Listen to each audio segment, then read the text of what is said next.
Je suis avec Angelo Moussa. On est en direct de la Coupe du Monde de pâtisserie et la France vient de délivrer sa dernière pièce artistique. Est-ce que tu peux nous dire ce qu'ils ont dû faire comme sujet? Alors bonjour à tous, bonjour Sandrine. En fait aujourd'hui ils avaient 9 heures pour réaliser un buffet tout autour du patrimoine et donc ils ont travaillé sur le coq, sur la 2 chevaux aussi en chocolat et donc ils avaient 9 heures pour réaliser ce travail. Très très beau travail technique, travail du sucre exceptionnel du niveau du meilleur ouvrier de France. Et ils ont eu quelques petites difficultés sur la fin du concours qui a rendu la fin un peu stressante, en tout cas pour nous en tant que spectateurs et en tant que faisant partie du comité d'organisation et bien sûr pour eux aussi ça a été dur, la fin ils ont beaucoup transpiré mais ils ont réussi à tout poser. Ils ont fait des belles dégustations, j'ai goûté 2 éléments et qui m'ont beaucoup plu, après mais moi je n'ai pas noté. Et donc maintenant il faut attendre le verdict. Dans une petite heure à peu près, 1h30, on saura qui sera le nouveau champion du monde. Tu peux nous décrire les 3 pièces majeures qu'il y avait sur ce tableau final? En fait sur le sucre, ils ont travaillé sur un gros coq. Qui était posé sur un gros tube transparent avec des gravures de plumes.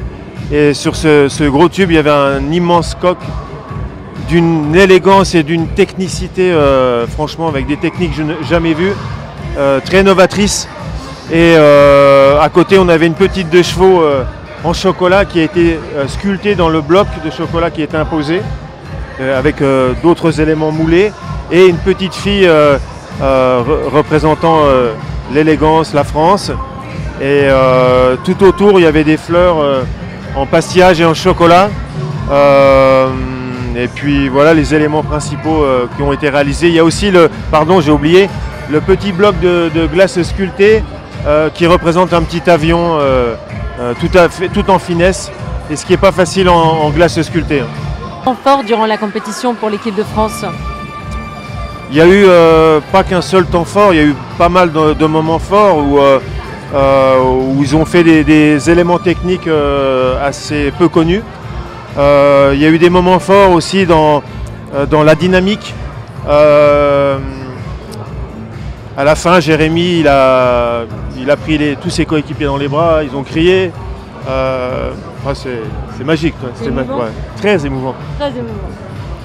Moi j'ai vécu ça il y a 23 ans et donc j'ai vécu la même chose il y a 23 ans, donc je l'ai vécu en tant que spectateur, en tant que participant, en tant que jury, et là maintenant je fais partie du comité depuis quelques années.